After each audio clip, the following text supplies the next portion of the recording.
Hi നമസ്കാരം.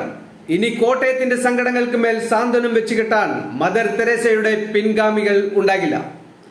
സ്ഥലപരിമിതികളുടെ അസൗകര്യങ്ങളിൽ നിസ്സഹായരായതോടെ സ്നേഹവും പരിചരണവും നൽകി 50 വർഷം കോട്ടയത്തിന് ഒപ്പമുണ്ടായിരുന്ന മിഷനറീസ് ഓഫ് ചാരിറ്റി സന്യാസ സമൂഹം കോട്ടയത്തെ സ്നേഹവാതിലുകൾ എന്നേക്കുമായി പൂട്ടി പടിയിറങ്ങി. അഭയഭവനിലെ 58 അന്തേവാസികളെ മറ്റ് സുരക്ഷാ ഇടങ്ങളിലേക്ക് മാറ്റിയിരുന്നു.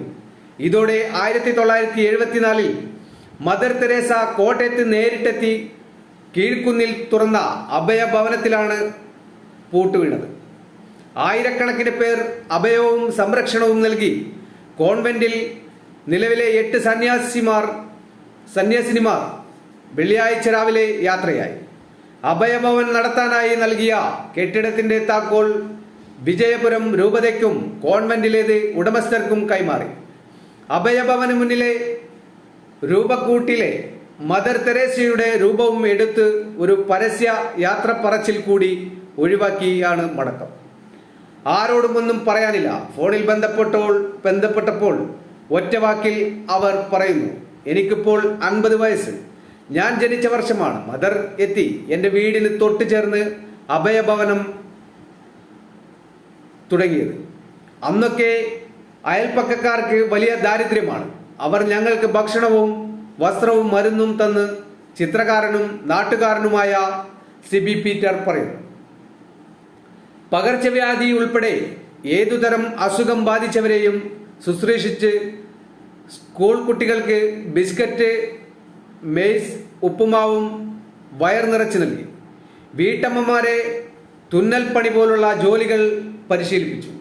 കറുത്ത തുണിസഞ്ചിയിൽ ഭിക്ഷയാചിച്ച് കിട്ടുന്ന പണമാണ് സേവനത്തിനായി ഉപയോഗിച്ചിരുന്നതെന്ന് അഭയഭവന്റെ അയൽവാസികളായ CM സേവറും KG ഷിജുവും ഓർക്കുന്നു.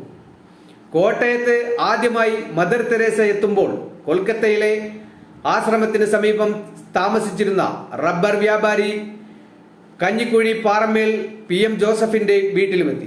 കോട്ടയത്ത് ജോസഫിന്റെ ഒരു വീട് കിട്ടിയാൽ കോൺവെന്റും അഭയഭവനും തുടങ്ങാമെന്നായി മദർ തെരേസ. അങ്ങനെ കോട്ടയത്ത് സേവനം തുടങ്ങി. ഇപ്പോൾ കഞ്ഞിക്കുഴി കൽക്കട്ട വീട്ടിലുള്ള ജോസഫിന്റെ മകൾ SBI retired senior assistant Philomina സൈമണും മകൻ അഡ്വക്കേറ്റ് ചാക്കോ സൈമണും മദറിന്റെ ഓർമ്മകൾ ഹൃദയത്തിലേറ്റുന്നു.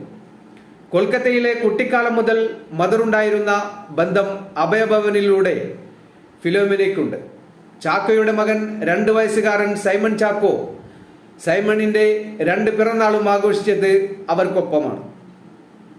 ഫെഡറൽ ബാങ്ക് ഉദ്യോഗസ്ഥനായ ഭർത്താവ് സൈമൺ ജെയിംസിനും ഒപ്പവും കുറെ നാൾ കൊൽക്കത്തയിൽ ഉണ്ടായിരുന്ന ഫിലോമിന മദർ മരിക്കുന്നതിന് 6 വർഷം മുമ്പ് കണ്ടു.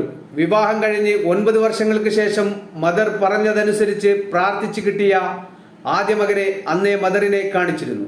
ആ ചിത്രം ഇപ്പോഴും ഇവർക്കൊപ്പമുണ്ട്.